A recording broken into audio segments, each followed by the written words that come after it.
അമ്മ വിളിച്ചാലും വിളിക്കൂല. എന്താ പത്ത്? പിന്നെ ഞാൻ നേരത്തെ കൊണ്ടുപോയി കൊടുത്ത ഭക്ഷണമൊന്നും ഓൻ കഴിച്ചിട്ടില്ല. ആര്? സാബുയി.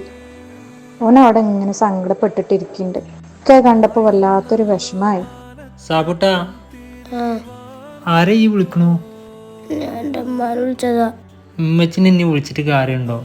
ഇന്നെല്ലാം എനിക്കറിയാം. എന്നാലും ചുമ്മൻ്റെ ഒപ്പമല്ല മര്യാദ തോന്നുന്നത്.